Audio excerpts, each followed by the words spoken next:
gentlemen, please welcome the next president of the United States, President Donald J. You think it was easy to get up here tonight? It wasn't. I almost said they'd understand if I didn't show up. This crowd would not be happy.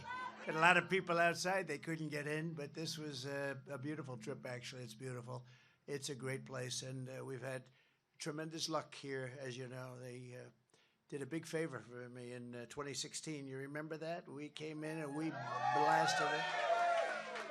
But I'm thrilled to be back in the great state of New Hampshire. As you know, earlier this week, we had a really monumental, I would say monumental, right? It was the biggest ever. There's never been anything quite like it, not even close. I think it was double the best ever.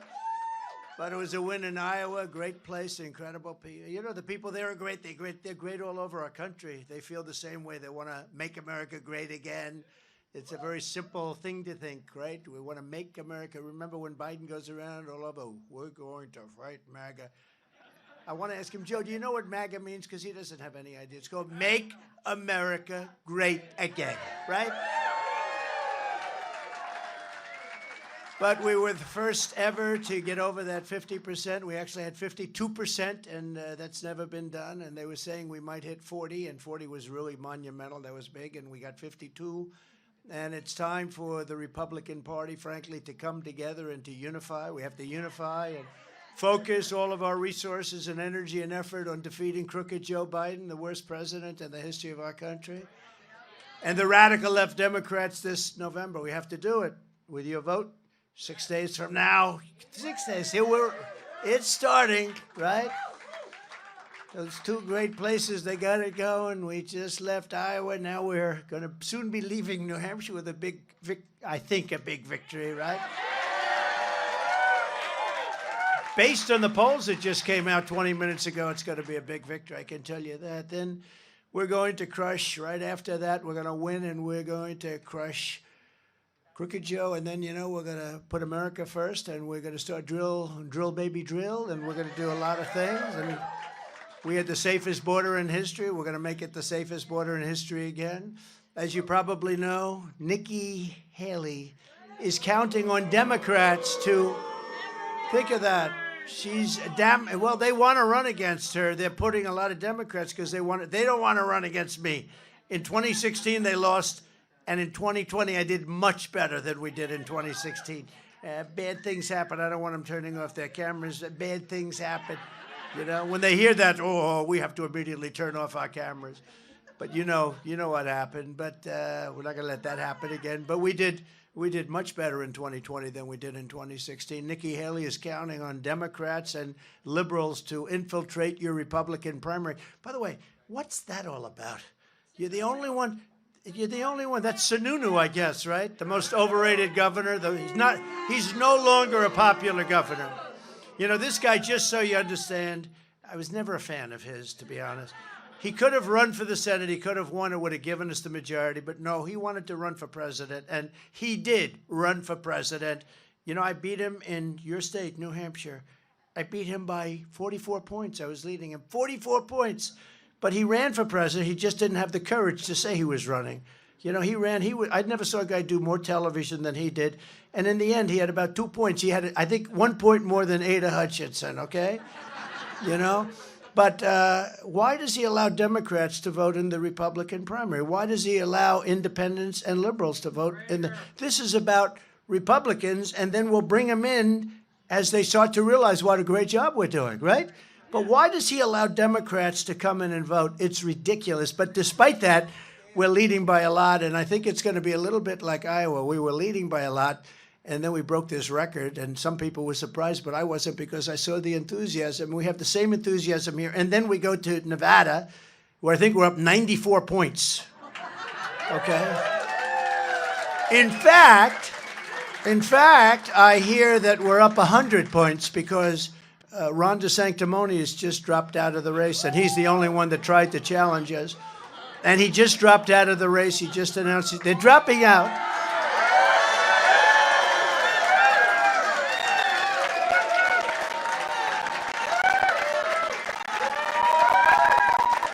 Well, wait a minute. You might have missed. can only happen. I meant when I said he dropped out of this race, he dropped out of the race in Nevada. No, I checked myself. I thought the buzz was a little bit strong. No. He checked out. That's very funny. I'm glad I caught it. Because we have breaking news. Ron saying to me, maybe I should have left it that way. What the hell is going to happen anyway? We should have left it that way. The fake news would have been about four days early. That's all. No, that's fair. No, I just thought, that the emotion was so great. I said, I know it's great. He just dropped out of Nevada, but it's not that big a deal. Great football player. No, he just dropped out of Nevada, so he was the only one that challenged us there, and that meant, because we were up by, I think, 94, 95 points. It's not bad. And so now we've got 100% of Nevada. And then a lot of people think South Carolina is next, it's Nevada. And then we go to South Carolina, where we're leading Nikki, I think, by like 60 points.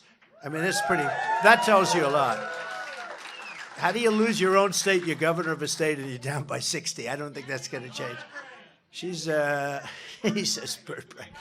It's bird brain. I don't know. That's a tough one. It's bird brain. But one of those things, isn't it? Welcome to the world of politics.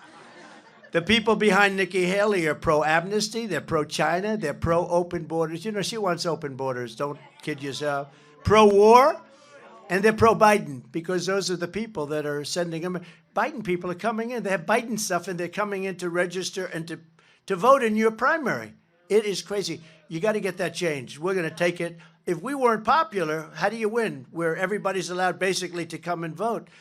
The enemy, which let's say in this case, until it's over, because you know the whole country is going to unify by its success. When we're successful, the country is going to be unified. We are going to unify our country through success. But right now, we don't want Democrats voting in the Republican primary, Sununu. Sununu ought to do that instead of walking around with Nikki Haley, and her polls go down every day. The radical left Democrats are supporting Nikki Haley because they know she's much easier to beat than Trump. And you know what? If she weren't, they wouldn't be doing it. But you know, they're great disinformation people. Misinformation, disinformation. You know, they're almost the same, but not quite. But let's not go into definitions right now. They're very close, actually. A lot of people still don't understand it, but I give them credit for both. But they are literally, what they're doing is they will say, we want to run against Trump so bad. In the meantime, they're sending all their people to vote for Nikki Haley. The reason they do that is they want to run against Nikki Haley. Usually when they say something, it's the opposite, okay? And they're very good at it, too. They're good at cheating in elections and disinformation. She runs around with one poll from 3 months ago. It's 3 months old. In fact, the paper is frayed on the outside from her holding it up so much. You had to go. And it said she's 17 points up on Biden. But I'm the one that's up on Biden. That's the only poll she had that was good. And she's used that thing, and Fox puts it on. They all put it on. She's used it. They don't use the new polls where she's losing. She's losing to everybody. But we're winning to everybody. It just came out. We're 11 points up in Michigan. We're 9 points up in Pennsylvania. These are states that are hard. I won them in 2016. Again, I did much better with those states in 2020. But think of it. We're 11 points up in Michigan. You know why? The auto workers know that Biden sold them out. All the cars are going to be made in China based on what Biden did. How do you like what did he say? Now, this is an audience with all those cameras back there. I'm sure that's all right. That's a true fan. Who did that? Who said that? Let me see the hand. Oh, he's a tough-looking cookie. He can get away with it. You know what? He can get away with it, right? It's all right. You know, they're probably saying to their viewers that we'd like to excuse ourselves for that. In Iowa, nearly 50% of Haley voters said they plan to vote for Biden in November. Now, that means that she's like a Democrat. I actually think she might go to the Democrat Party. And I know very well, you have to stand. I really put her there because I wanted to make the lieutenant governor of South Carolina, Henry McMaster, is one of the best governors. And by the way, he really closed his, you know, he took care of COVID. He got rid of it. He had it open. Ron had his Florida was closed and strongly closed. And he loved Fauci, just so you understand. I see where I was against Fauci. Yeah, like about 6 months later, he loved Fauci, and his state was totally closed. Henry McMaster truly he kept that state open, South Carolina. One of the great successes. If you look at South Dakota, if you look, I could name you 7 or 8 states that really did a job. They really did. But I made him the governor. He went from lieutenant governor to governor. That was about 90% of what I wanted with making her, putting her into the United Nations. And I put her in. She can't negotiate. I'm telling you, she can't negotiate. She's a lousy negotiator. Other than that, she's wonderful. She's a wonderful person.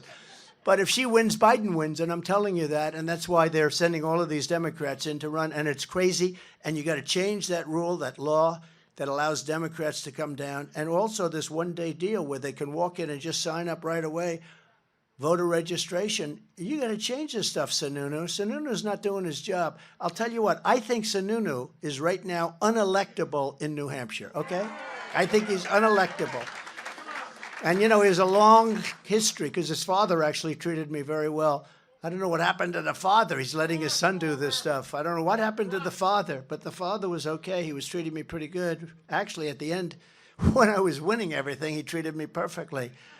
Before, at the beginning, it wasn't that way, but he's got to straighten out his son because they have to straighten out voting in your state. And if they don't straighten it out, you're going to have some very unpleasant surprises.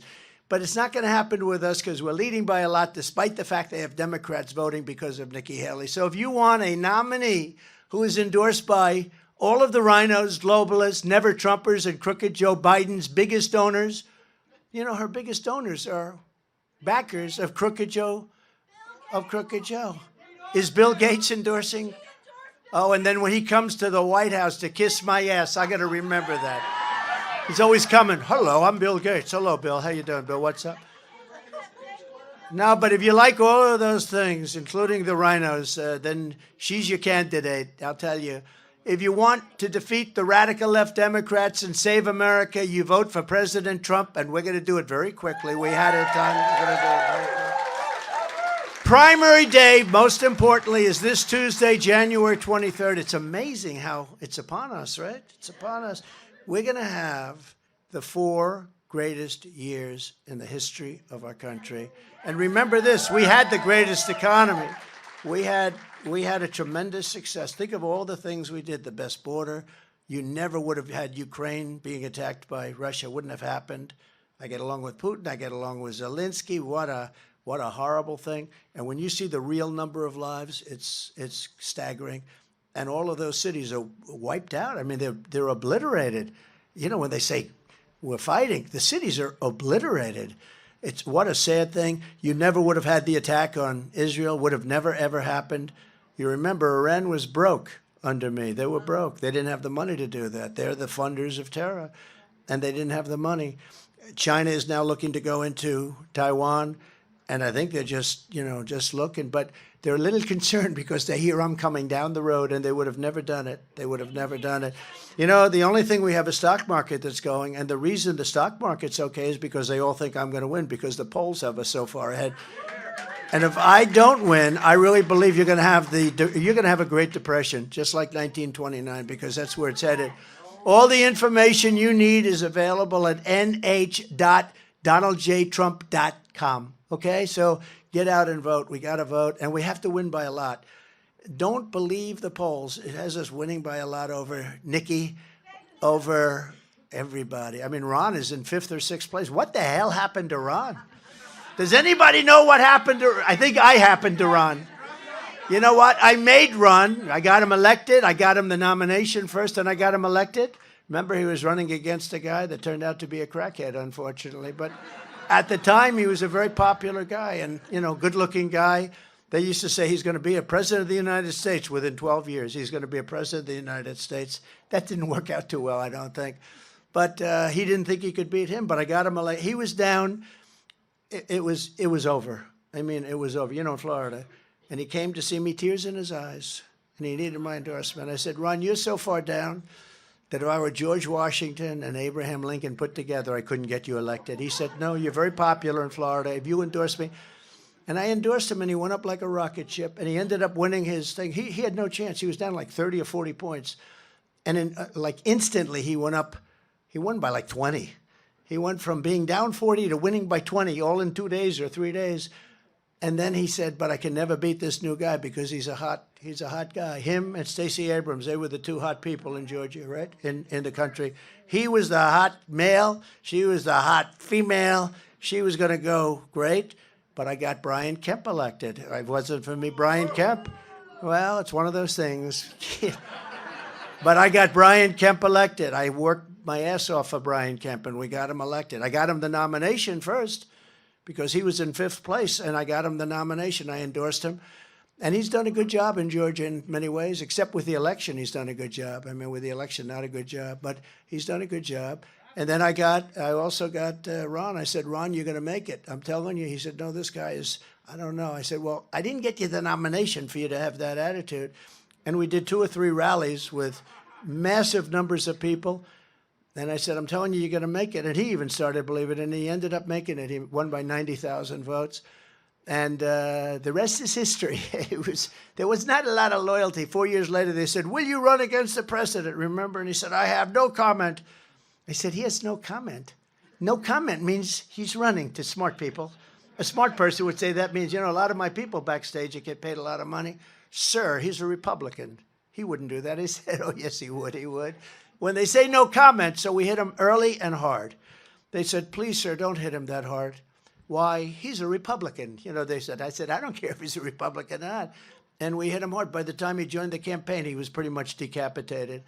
But he has not done a good job in campaigning.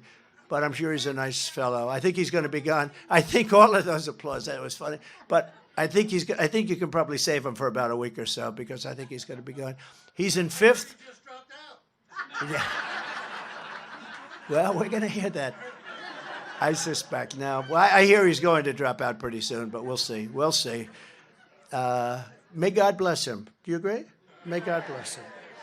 He's going to need it. One of the most important issues in this race is which candidate can rescue the American economy and save the American dream. So I had the greatest economy in history. Your gasoline was at numbers that you've never seen.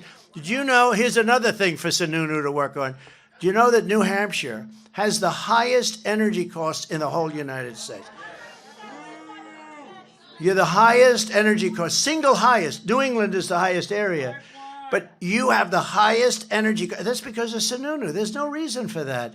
It's because of Sununu.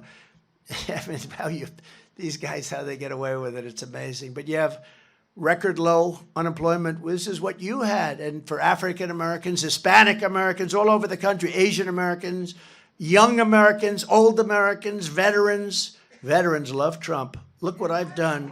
Where is Al? Is Al around here? Where is Al? Al Baldessaro. Boy, we have such veteran support. Where is Al? He's back in Florida. What the hell happened? Get him back to New Hampshire, will you, please? But what a great guy. But we did great for the veterans. And as you know, we're going to build a big veterans hospital here. You're the only state that doesn't have one. We're going to build a big one. So we're going to build a big one. But we had record low poverty rates. We're talking countrywide. We had record low poverty rates, record high incomes, highest incomes, record incomes ever anywhere. And we increased the typical American family's take-home pay by over $6,000.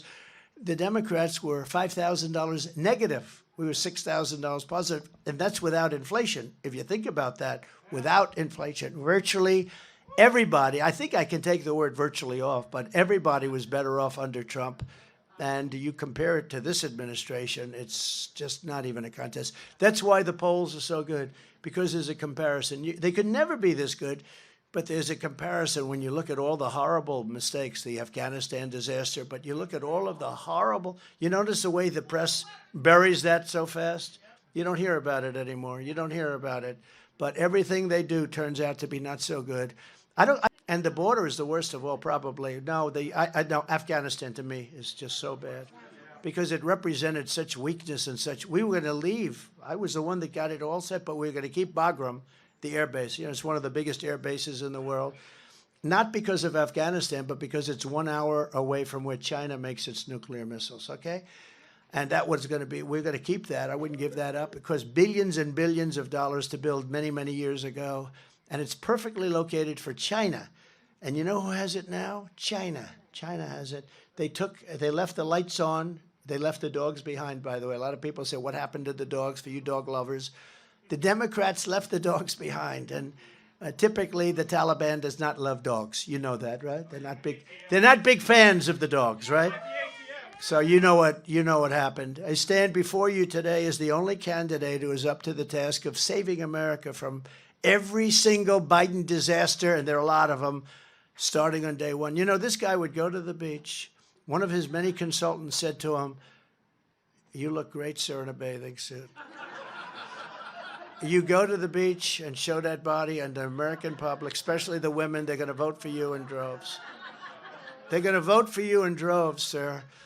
And then they see him walking through the sand. He wasn't able to get his feet up. The sand was... But worse is he couldn't lift that. It's 9 ounces. I actually had it. It's 9 ounces. It's meant for a child to lift up for grandpa, you know? So a little child, a beautiful little child like that one right there could lift that sucker up like nothing. Joe is... I don't know why somebody, with all the Secret Service, why doesn't somebody move that chair for him? Because it doesn't look good. You know, they are really light. You know, it's like a feather, right? But if he would have gone to the beach, it would have been okay. If he left everything that we did alone. But he didn't do that. He took a lot of, like, remain in Mexico. What's wrong with that? Remain in Mexico. You think that was easy to get? I got it. Nobody thought it was even possible. I said to the president, you have to do it. And he said, and I got along very well with him. He's a great guy. He's a socialist, but you can't have everything. But we got along, you know what? We got along very well, actually. But I said, you got to do it. You got to give us 28,000 soldiers. You got to have a remain in Mexico policy, and you have to have catch and release in Mexico. You know, catch and release? We have catch and release in the United States. I said, we're going to change 2 words. We're going to change from United States. We're going to deduct 1 from United States. I'm actually right. 2 words, because you have to be careful, because they get you in this. But 2 words, you're going to bring it down to 1. It's going to be Mexico's replacing United States, right? But it's catch and release, and we're going to put them and leave them in Mexico until we vet them and see. Because right now we have millions of people streaming into our country. It's an invasion. And you take a look at that invasion. They're coming from all over the world, not just South America, not just from Guatemala and Honduras, not just from Mexico. They're coming from all over the world. They're coming from Africa. They're coming from the Congo. We caught the other night, they caught some people that looked pretty tough. And we thought they were soldiers from the Congo. They weren't. They were prisoners from the Congo. They were prisoners. The good news is they make our prisoners look like sweethearts, okay?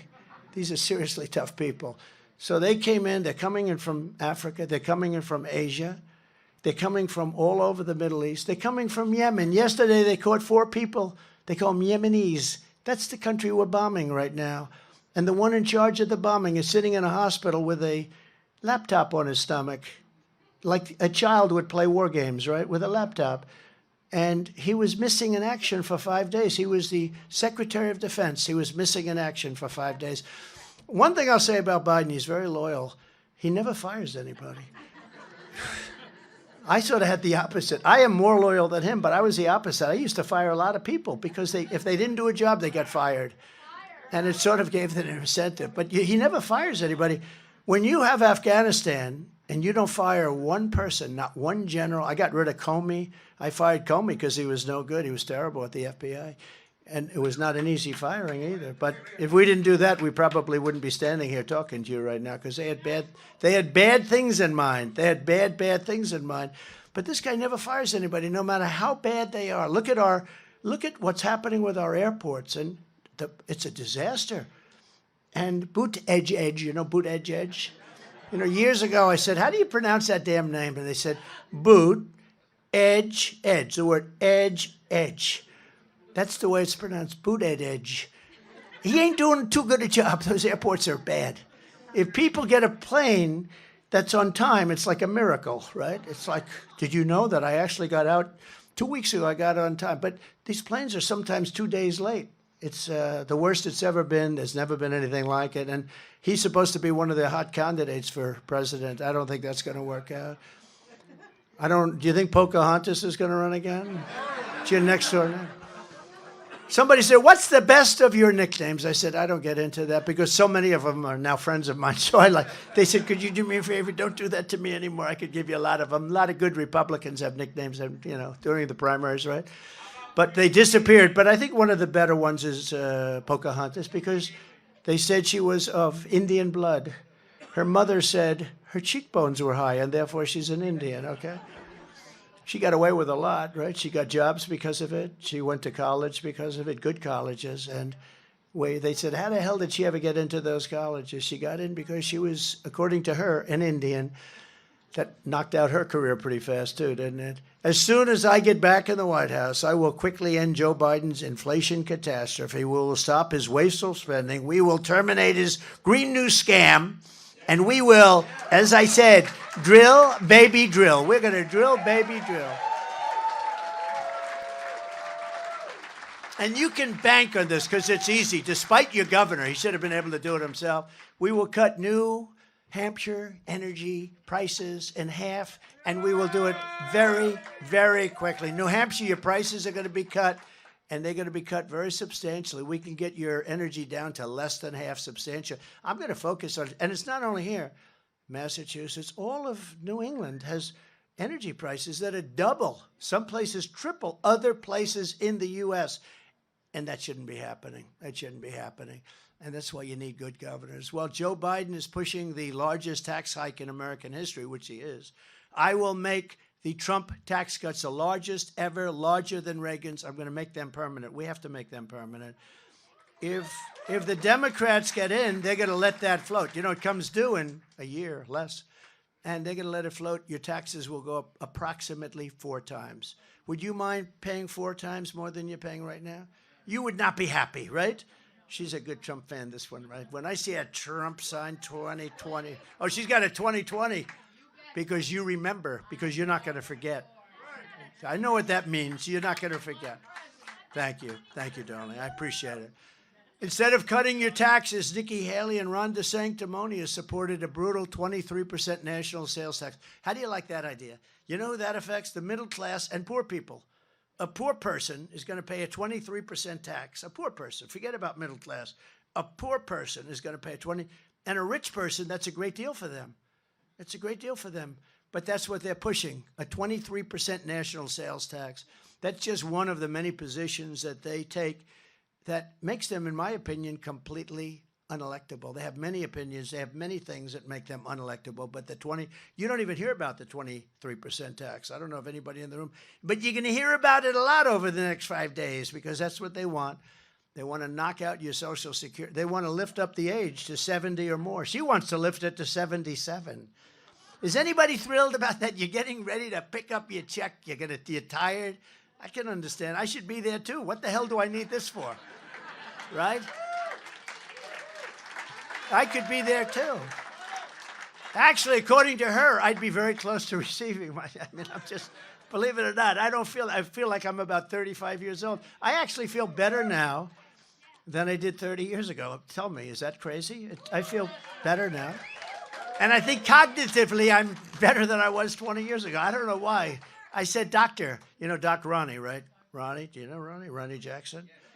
I said, should I take a cognitive test? Because for a while, they were saying, this guy is so brilliant, he wants to take over the world. And that wasn't working. This guy is like unbelievable, the job he's doing, we have to stop him, he's a genius. That wasn't working. Then they said, this is one of the dumbest human beings ever. And that wasn't working, but I didn't like that one as much. I mean, that was bad. So I asked Doc Ronnie, who is, as you know, the White House doctor for Obama, for Trump. I mean, great doctor. He was also an admiral in the Navy, highly respected admiral. Now he's a congressman in Texas. I asked him, Doc Ronnie, should I take a test? By the way, the press would often ask him, who's in the best health? Who's better, Trump or, well, I don't even want to mention Biden. I don't want to mention Trump or Biden. Remember when he said, I'm going to take him to the back of the barn? You know what, with him, you know what I'd have to do? I go like this. Down goes Biden. Down goes Biden. But if I say it, here's the difference. Everyone thought it was so nice when he said, remember he used to say, I would take him to the back of the barn. Remember he used to say, everybody, the press, the fake news back there, look at all those cameras, the fake news, they used to go like, oh, that's terrible that I would. So I made the mistake of saying, oh, really? I'll take him. I'll knock him so hard, he'll never understand what the hell happened. He'll be out of space.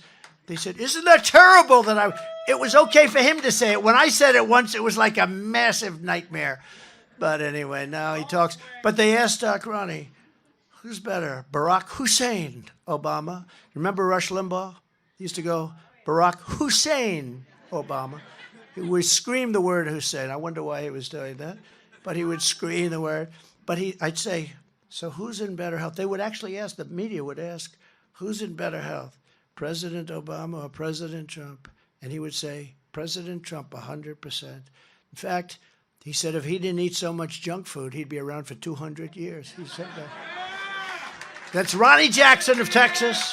And then when he left, he retired and he ran for Congress and he won, I think, by 48 points. He was very popular in Texas. He's a great congressman. He's doing a really good job.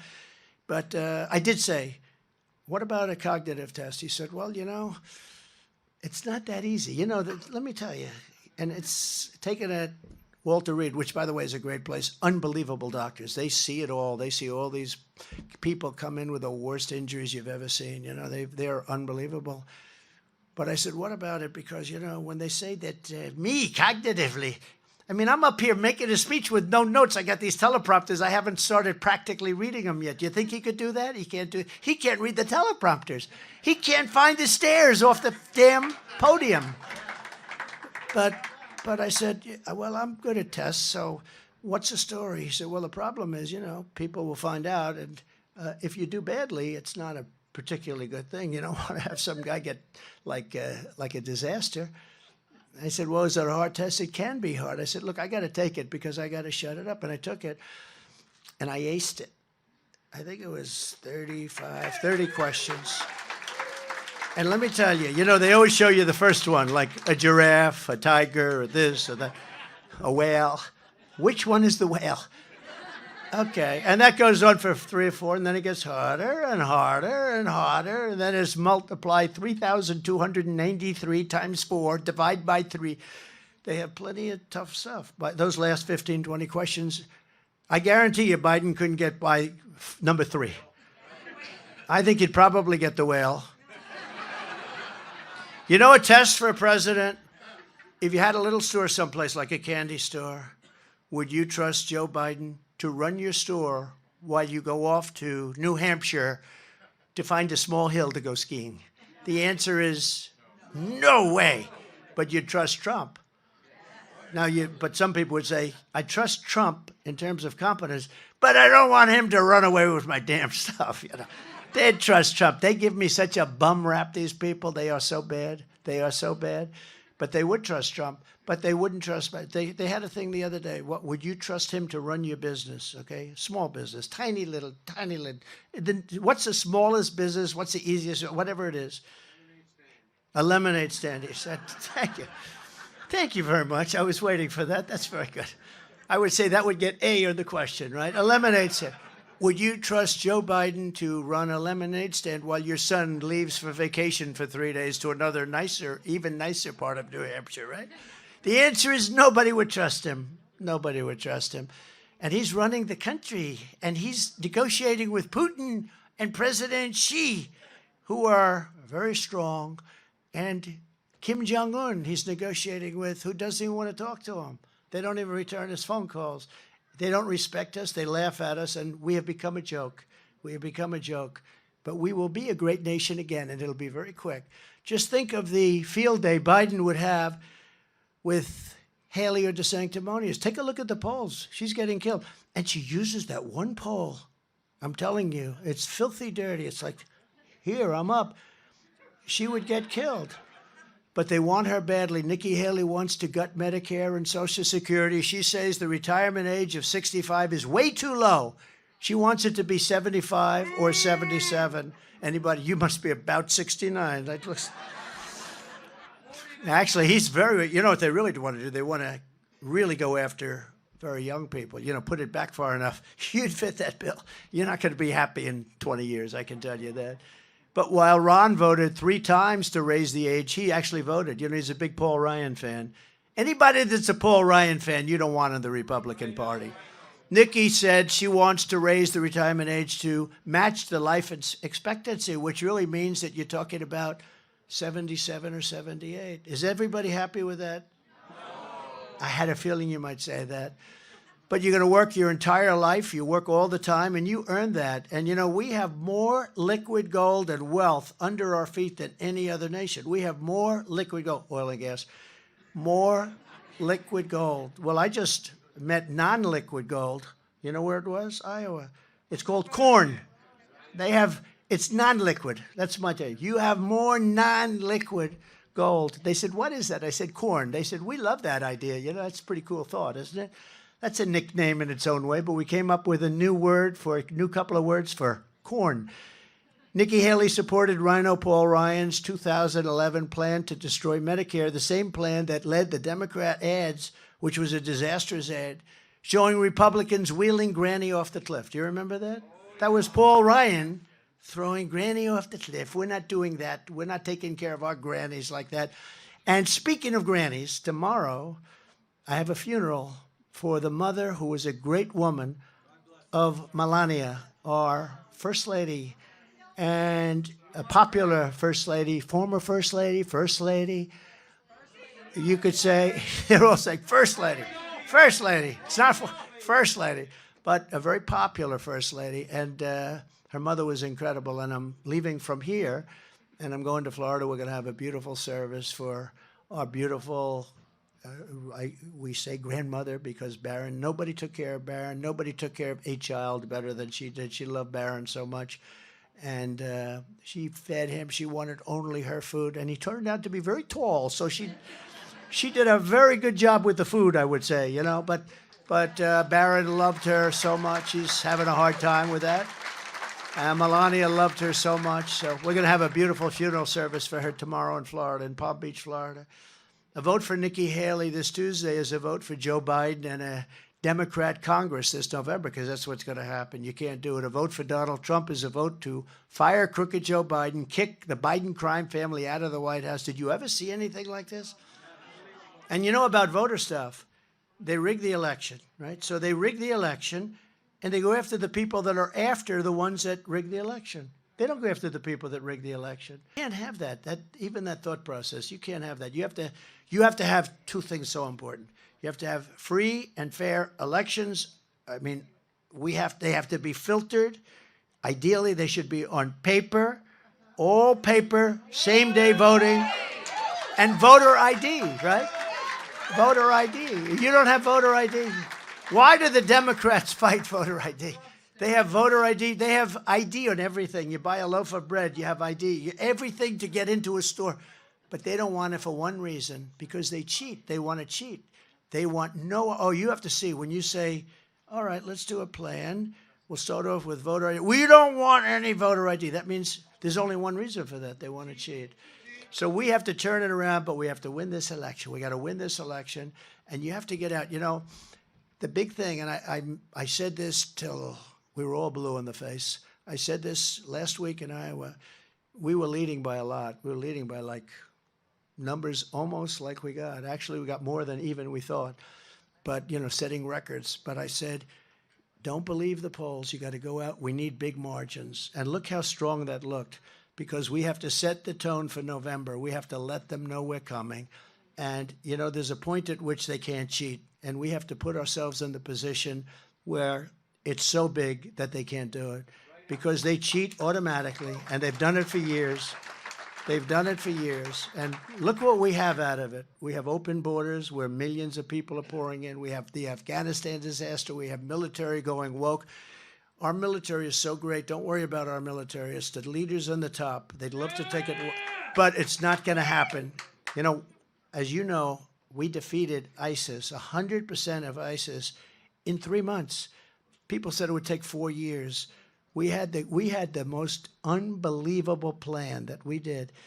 And General Raisin Cain, did you ever hear of General Raisin Cain? You know that story, right? General Raisin Cain, what's your name, sir? He looks at me, I go, General, what's your name? He says, Cain, sir, Cain. What's your first name? Raisin. I said, what? My first name is Raisin, sir. I said, your name is Raisin Cane. Your name is Raisin Cane. I'm going to love you, Raisin Cane. This is what... And he knocked him out in 3 months. We knocked him out. It's supposed to take 4 years, 5 years. They said we couldn't even do it. Too slippery. They weren't too slippery. We have the greatest military in the world, but we're not allowed to use it, and we don't let our great people do it. But we knocked out 100% of ISIS. We got rid of al-Baghdadi, the founder of ISIS. We knocked him out. Remember Conan, the dog, Conan. He was not happy when he saw that dog coming at him at 50 miles an hour.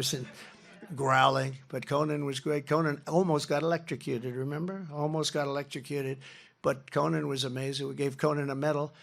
And Soleimani, the king of death, he had more, he loved the roadside bombs. He was the real developer of the roadside bomb. He killed many of our soldiers, many people all over the world he killed.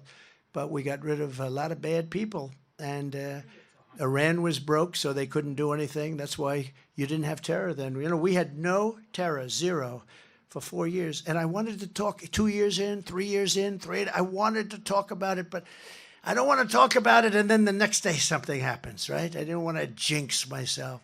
We had no terror. After 4 years, I talk about it all the time now. We had a terror ban. We had a travel ban. And people said, oh, we don't want a terror ban. Oh, really? You want to let people come in for bad? We didn't have that. We got upheld in the Supreme Court, what I wanted. We had no terror. Think of that. No terror for a period of 4 years, zero. And we also had another thing. Last week, they had numbers come out. And these numbers are hard to believe, even for me. But in 2019, our year, we had no terrorists coming into the country. As soon as Biden took over, we have record number of terrorists. So all those people you see come in the invasion, and it is an invasion, and many of them happen to be all male, from 18 to 25 years old, perfect age for a soldier. 27,000 from China. Think of that. Are they building an army within our country? Could that be possible? Okay, could that be possible? Coming in from Yemen, coming in from all over the Middle East, coming in from places you really don't want to have too many people coming in. We have to be careful. But what they're doing is a horrible, horrible thing. You can almost predict within a percentile, I would say 100% certain that you're going to have a major terrorist attack in our country because of what they're letting into our country on the southern border. Millions of people are coming in. I believe the number by the time this guy gets out, and we have to get him out, but I believe it'll be 15 to 16 million people. That's bigger than New York State. That's more people than New York State. And these aren't people that, you know, for the most part, look, again, they come from prisons and they come from mental institutions, but they're also people the countries don't want.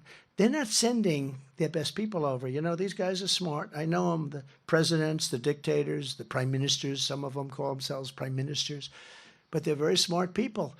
And they're not sending their hard workers, and you get a lot of people coming into our country that we're not going to want. We don't want.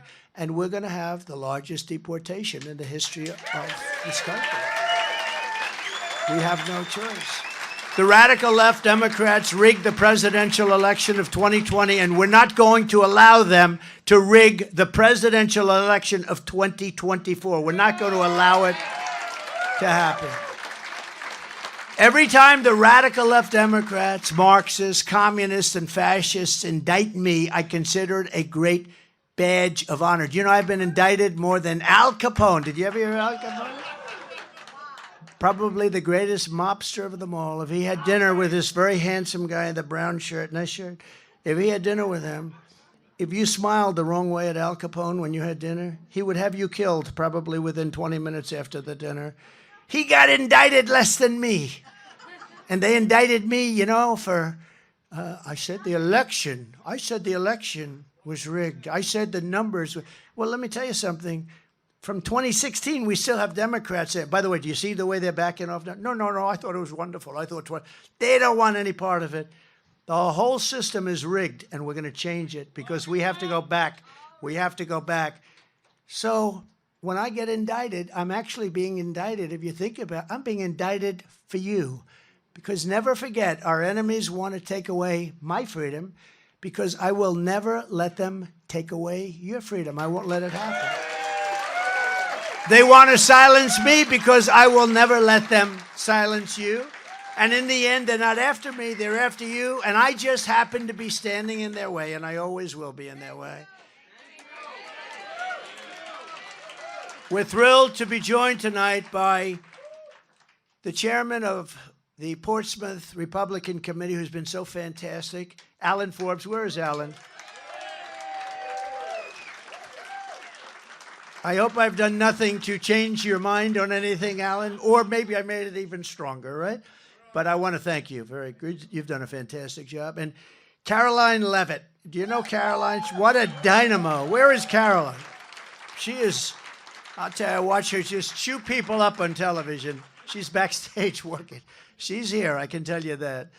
And she's fantastic. And her parents are here too, and congratulations. You really gave us somebody very special. State Representatives Lily Walsh, Kim Hebert.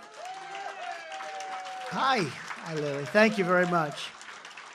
And also a person that just flipped. He just flipped from the sanctimonious to Trump, Scott Wallace. Scott? Where's Scott? Thank you very much. Thank you very much, Scott. A lot of people are flipping. Oh, boy, I'm getting so many calls. Everyone's joining the group. They're all endorsed. Sir, I'd like to endorse you. Oh, great. Where were you 2 months ago, right? Where were you 6 months ago? But we were always in the lead. Actually, I think the warfare, the weaponization, you have many different names for it, never happened in our country before, where they go after their political opponents with the DOJ and the FBI. I believe that has made us much more popular. I think I'd be leading by a lot, but I wouldn't be leading by record numbers like nobody's ever seen. They've never seen. I believe it's made us much more popular. This backfired on them because they've weaponized the Department of Justice, and that only happens in third world countries, in banana republics. It doesn't happen in our country. And they've done it like never before. I mean, they're doing it with others, and they'll continue to do it until we get them the hell out of office. So we have to be very careful. We have to win. On day one of my new administration, I will seal the border and I will shut down the invasion coming into our country. And that's what it is, just like a military invasion. 3 years ago, we had the most secure border in United States history. Did you know that? We built 561 miles of border wall. They like to say, oh, well, you didn't build. If there's a piece of wood laying on the ground that's 60 years old, and we put up a 30-foot high and 9 feet deep steel wall, just what the Border Patrol did. Brandon Judd was fantastic, just like they designed. They wanted it. I wanted to put up concrete plank. I know a lot about construction. But it wouldn't have been as good, wouldn't have been as strong, and you need a view car to see who's on the other side. You know, it does help. You know, they used to drop, we had certain areas where there was solid, you couldn't see. They would throw drugs over the wall, and it would be like 100-pound sacks of drugs. And it would actually kill people. It would hit people on the other side of the wall. Can you believe it? This is what they did. But we built a tremendous amount. But if there was a piece of wood laying there rotted and terrible, or a couple of nails or anything, they'd say, that's not a new wall, that's a renovation. No, it's a new wall. They'd throw the wood away. One guy would pick it up. It's dissolved. They wouldn't even do that. But we built tremendous, and that was great. We're going to put up another 200 miles because we needed more. After we did that, we needed more. They go like that. And we had certain areas that we left to get everything through, and then we were going to seal it up. And then we had that unexpected result in the election. And then we heard that Biden wanted to have open borders. And he took the 200 miles, it was all built, ready to be installed. Would have taken 3 weeks. And they sold it, much of it, for 5 cents on the dollar. They sold it for scrap. And that's the most expensive steel you can buy. We have rebar, concrete, and then wrapped in steel. Very expensive. It's exact. But they sold it for, I understand, 5 cents on the dollar. It's a really sad thing. And that's when I knew they really do want open borders. They actually do. And nobody can explain why, but Mexico gave us 28,000 soldiers and millions of dollars, billions of dollars worth of, much more so. You know, they talk about the wall Mexico's going to pay. Well, there's no mechanism for that. But they paid much more with what they gave us on the soldiers, on the Remain in Mexico stuff, much more than if they had contributed to the construction costs, much more. I want to get that straight because a lot of people say, oh, Mexico didn't pay. Mexico paid a very big price. Everyone's talking about the border policy, but we don't need new laws and regulations. We just need to utilize the existing. If you look at Tom Homan and Brandon Judd and all of these great guys, they have existing laws are fine. Now, we can do some improvements to them, but we just get it going. But nobody wants to do it. And the Republicans have to be very tough when they negotiate with these people. We'll be back in there sooner. We'll lead the negotiation, I promise.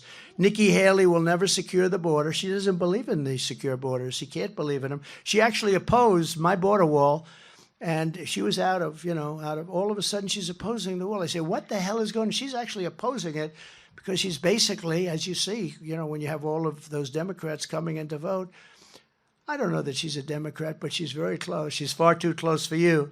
She condemned the things we were doing with the wall, and yet we had the greatest border, the safest border we've ever had. That included, by the way, on human trafficking. We had the lowest numbers in 38 years. One of the most horrible things we have going on in the world is human trafficking.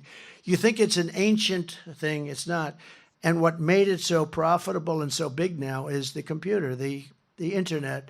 The Internet made all of that, and it's mostly in women. They traffic in women, and it's a terrible, terrible scourge. And she didn't fight it like she's supposed to fight it. 2016, she stabbed the Republican Party in the back by siding with Barack Hussein Obama against the Trump travel ban. The Trump travel ban said, we don't want people in our country from certain countries that like blowing up their shopping centers and killing people every week. We don't want them, I'm sorry. And it was upheld in the Supreme Court. Upon taking office, I will terminate every borders policy, open border policy of the Biden administration. They have a tremendous open border. The policy they have is it's insane. We want open borders. We don't want to vet people that are coming into our country.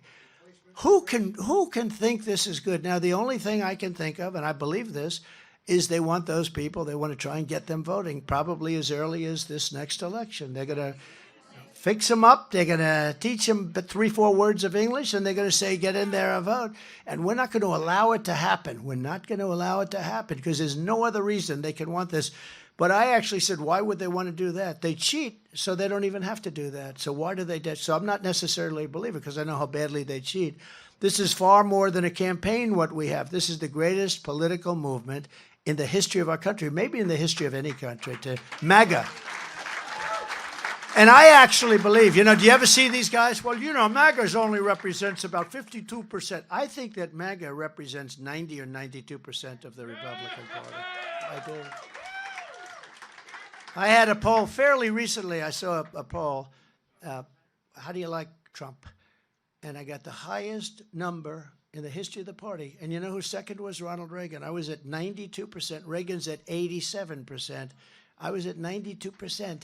And then I hear these fake people back here that, well, the parties don't really want either one of them. I think they want me. They don't want Biden. But I think they do want me. I was at the highest number ever. Think of what that would be like in 30, 40 years from now, if it goes like it's supposed to, right? They even I won't mention because they're Republicans, but they did a rotten job as president. They got us into the Middle East. They shouldn't have done that. They did a lousy job. So I won't use their names, but they even have their numbers. They even have their numbers at a reasonably high. Not too high. It'll never be too high. They got us into the Middle East. We got stuck in there for 20, 25 years. We spent $9 trillion and millions of people on both sides, millions of people killed. But together we ended the NAFTA disaster, the worst trade deal ever made, and replaced it with the brand new USMCA, the best trade deal. It's the best trade deal ever made. I think the deal I made with China is better, but we don't even talk about it because once COVID came in, that was a step too far for me. I don't even talk about it much. But I took on the communist government, the Chinese government, and we had the government of China. And I must tell you, I had a great relationship with President Xi until we came in, until I heard about COVID, which was really, I always called it the China virus because I like accuracy. They weren't happy with that. But don't we like accuracy? And until then, I had a great relationship with him. He's a very smart guy, very strong leader. Can you imagine him dealing with Biden? It's just the whole thing is so crazy. He probably thinks it's a setup. When he meets with Biden, Biden leaves. Well, where? Bye. And he leaves. When I do that, it's very dangerous for me because they're so dishonest. Like sometimes I'll walk back, I'll imitate Biden, and I'll walk into that wall of sorts. And they'll show me on television, they'll say, see, Trump couldn't find the exit to the stage. And I do an imitation of it. I say, thank you very much. And you ever notice the way he points? He goes, But that usually means he wants to go that way. Yeah. And then I'll turn around.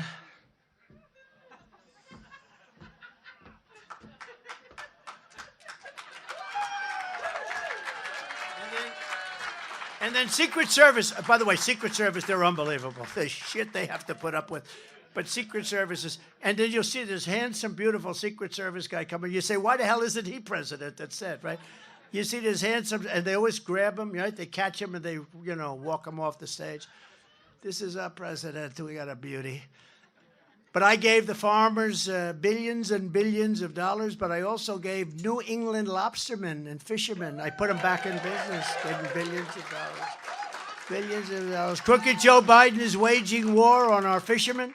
And today the Supreme Court is hearing a case on a Biden regulation, all about it, that requires New England fishermen to pay $700 a day. That sounds like a lot of money to me.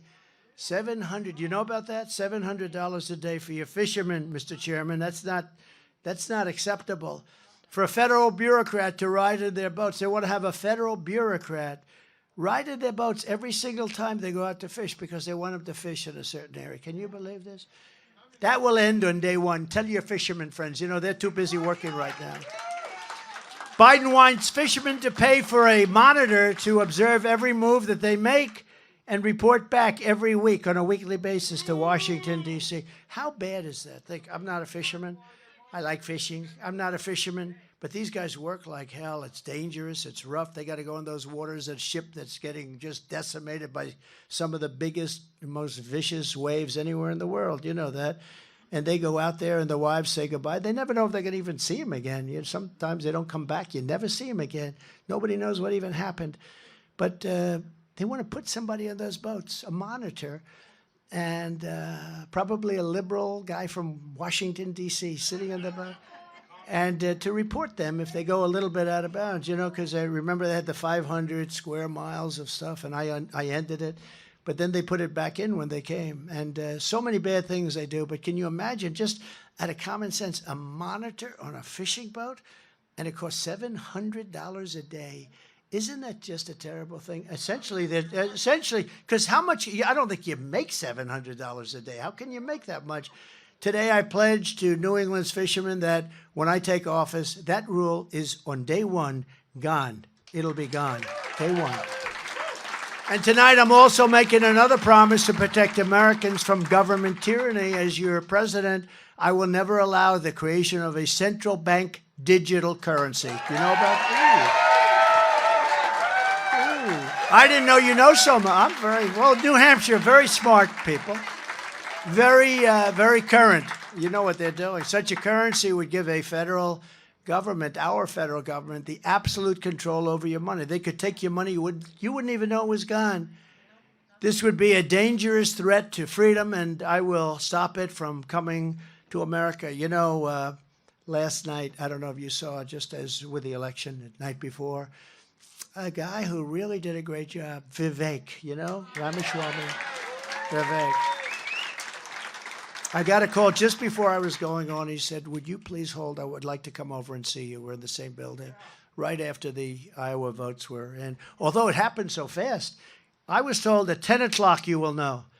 So about 7, we got there at 7, but they said by 10 o'clock, because it's a different system, caucus, right? I don't know if you want caucus here. It's a much more complicated system. I'd relax. Just change your laws around here. Get your governor to do something for a change. But it's a complicated system. But I was always told you will know the outcome by 9:30 to 10 o'clock. So I made a very early speech to a lot of people. It was great, and these people had and I'm walking off. It's about like 10 after 7, and they said to me, grab me on the stage just as I was getting, congratulations, sir, you won. I said, won what? It's like close to 7 o'clock. I said, won what? You just won the Iowa primary, you call it, the Iowa caucus. I said, how did I win the caucus? I just got here. The doors were still open to the army tank that I drive in. We drive in, we have windows that are like this thick. I've never seen anything like it. I go in an army tank. But I used to drive a Rolls Royce, and now I drive in an army tank. But the army tank costs more money than the Rolls Royce, so friend of mine said, you know, you have so many of those things. Don't you like the Rolls Royce better? I said, well, actually, this is much more expensive than a Rolls Royce if you want to. But no, I just got there, and they say, congratulations. I didn't know what they were talking about because they say, how could it be over? But it was over very fast.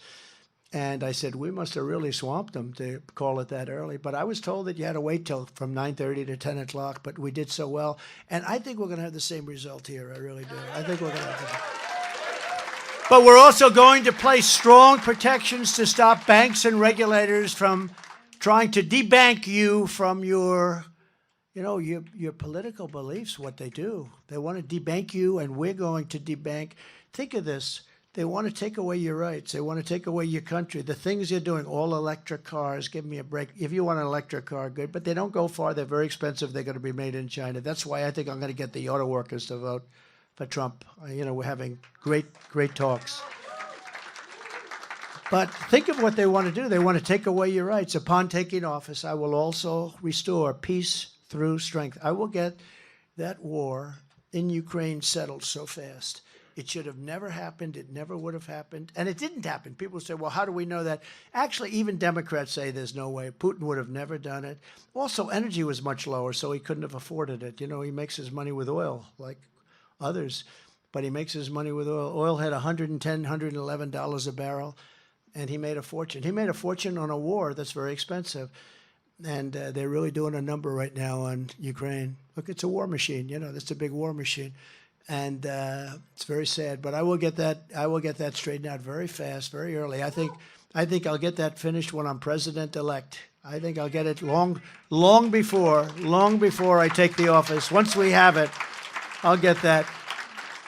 And Israel too. I hope it's going to be something's going to happen before, but that attack on Israel would have never ever happened. Iran was broke. They didn't have the money to give to Hamas or Hezbollah. And it would have never happened. I'm the only candidate who can make this promise, and this is a big promise, maybe the most important promise I can make. I will prevent World War III. You're closer to World War III right now than you've ever been. We have a man that can't even speak, and he's negotiating for us. And these people are not the right people. They're not people. They're not doing their job. I don't think they know how to do their job, in all fairness. I will direct a completely overhauled DOJ to investigate every radical, out-of-control prosecutor in America for their illegal, racist, and reverse enforcement of the law. And I'm also going to indemnify all police officers. I just met a lot of you great police officers and law enforcement officials throughout the United States to protect them from being destroyed by the radical left politicians in our country. They want to destroy our police, and we're not going to let it happen. They want to take away their rights. They want to if a policeman gets in trouble because he's stopping a crime, they want to have him go out and hire his own lawyer. It's not going to happen. It's not going to happen. We're going to straighten out the crime in our cities. What's happened over the last few years is not even believable. And in fact, we're going to do a big job in our cities. We're going to rebuild our cities, and we're going to rebuild them so that they're going to be crime-free. We're going to do what we have to do, and we're going to enforce our laws. That's another one. We can enforce those laws. Our police are incredible. They can do an incredible job, but we're going to enforce those laws. And one other thing we're doing is Washington, D.C. This used to be a beautiful capital. Today, it's one of the most unsafe places you can go to anywhere on earth, but certainly in this country. People being shot every single day and killed every single day. Swastikas being emblazoned on the most beautiful Carrara marble columns that you've ever seen, and graffiti all over the place, garbage on the roads and the highways coming in. When you look at presidents of other nations and prime ministers and kings and queens coming into Washington, D.C., and their cars are riding over garbage, and the median in between, you know, the metal that somebody made a fortune. I've never seen. Every place has it, and it's always broken, right? It's always broken. If somebody got a lot of money to do that, but you ever notice that, Chairman? They're always broken. They're falling down all the time, but it's disgusting. They're all graffiti-laden. They're bent. They're terrible. The asphalt hasn't been repaved for many years, and you're riding into the United States of America, and you're seeing, and they have slums. They have slums. We have to take out the slums. We're going to take out the slums. We're going to treat people nicely, but we have to take out the slums. We can't let homeless stay in the middle of our magnificent parks under the Washington Monument and other places.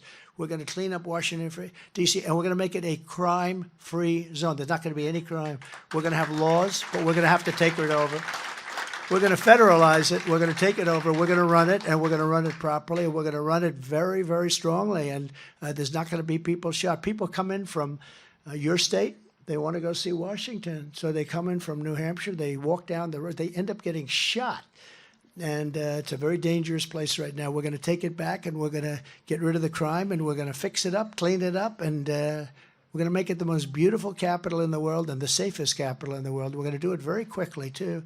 On day one, I will sign a new executive order to cut federal funding for any school pushing critical race theory, transgender insanity, and any other inappropriate racial, sexual, or political content onto our children.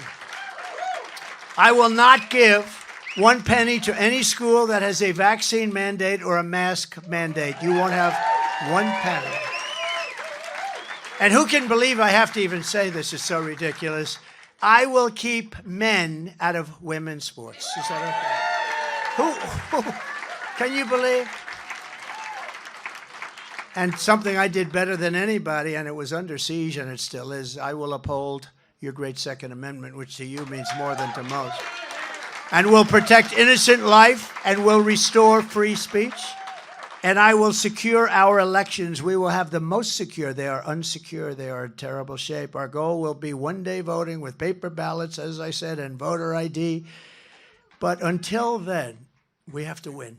We have to win in November, but we have to win coming up. Think of it, next Tuesday, we have to win. And we have to win in a resounding fashion. I said to Iowa, they got so sick and tired of me. I started off by saying, listen, we're going to win, but you got to win by big numbers. If we're going to win like a close race, it doesn't set the example that we have. So even if you think, and I joked, I said, if your husband's sick as a dog, get him out of bed. Darling, Jack. Yes, I'm so sick, darling. Jack, get your ass out of bed. You're voting for our president. Yes, darling. It doesn't matter as long as he gets that vote. If he kicks the bucket after that, it's okay. He served his country. I'll write him a letter, Jack. Thank you for your service, Jack. Thank you for your service. We'll write him a letter, Jack. Thank you for your service. No, they got to vote. Everybody has to vote because we have to show, not against these two candidates because they're pretty far down, but really, we have to show the radical left, crazy people, the lunatics that we have to deal with. And hopefully someday they'll come into the fold, but right now they're not in the fold. And they were in the fold. I'll tell you, they were in the fold. And during my term, just prior to COVID coming in, and it was even successful. You know, I handed them over. The stock market was more successful. It was higher than it was just prior to COVID coming in. Nobody can believe it, the job we did. We never got enough credit. We got great credit on economy, great credit on the military, great credit on foreign. We did the Abraham Accords, all the things. We never got credit for what we did with COVID. Nobody knew anything about it. We did a great job. We never got the credit for it, but that's okay. But if you take a look at what we did, we're the most successful country. Think of it, the most successful country, and nobody's ever seen. And I will tell you that people were coming to see me, radical left people. I call them radical left, and they wanted to make deals. They wanted to be together. And people were asking me, do you think the country will ever unify? Success will unify our country. I've seen it. Success is going to unify our country.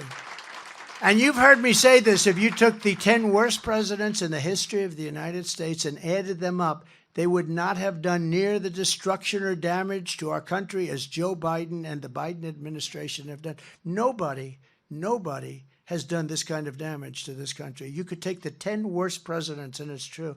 I mean, these millions and millions of people that are coming in, it's so horrible. So if you want to save America, then this Tuesday, January 23rd, you must go out and vote for Trump. And as I said earlier, it's, if you have any questions, NH, you know what that stands for, New Hampshire. See, Biden couldn't tell you that if he said NH. What does that stand for? NH. New Hampshire.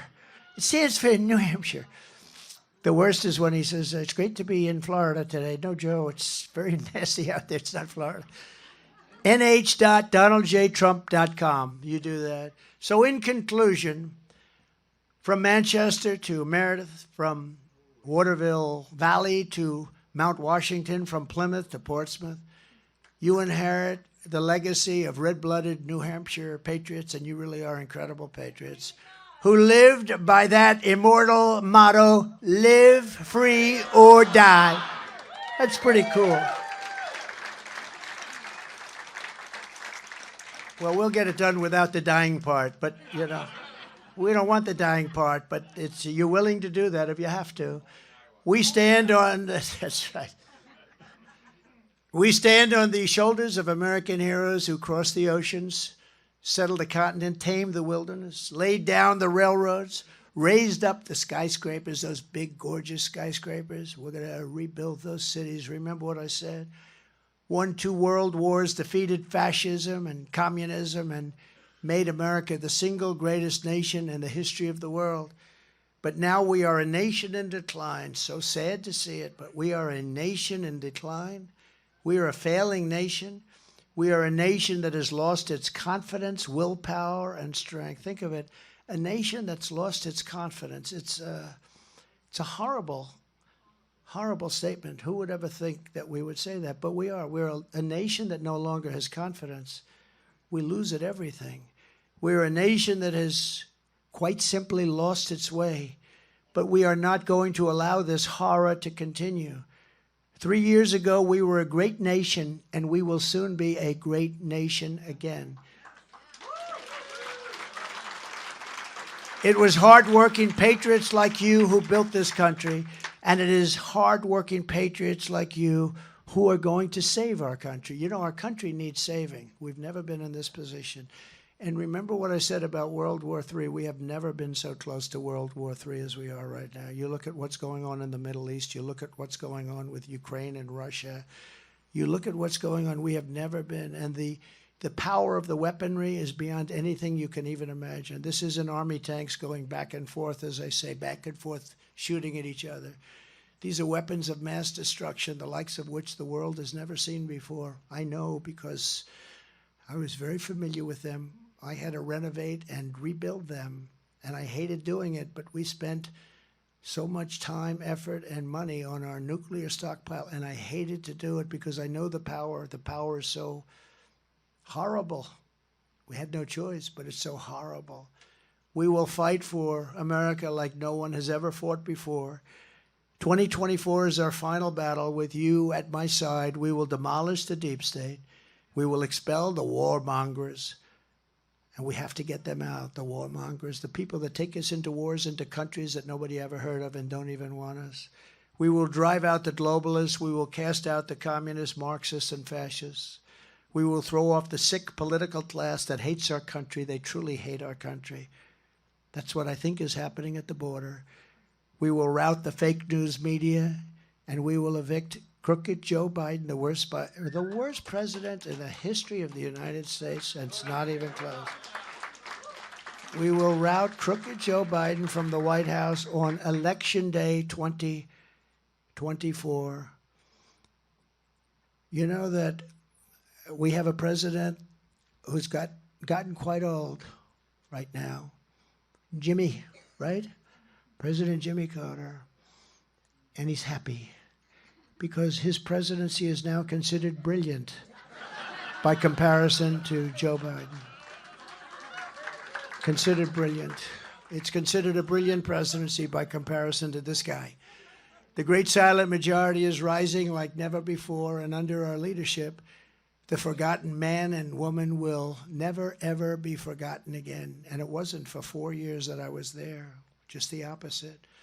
We are one movement, one people, one family, and one glorious nation under God. And together we will make America powerful again. We will make America wealthy again. We will make America strong again. We will make America proud again. We will make America safe again. And we will make America great again. Thank you very much, New Hampshire. God bless you.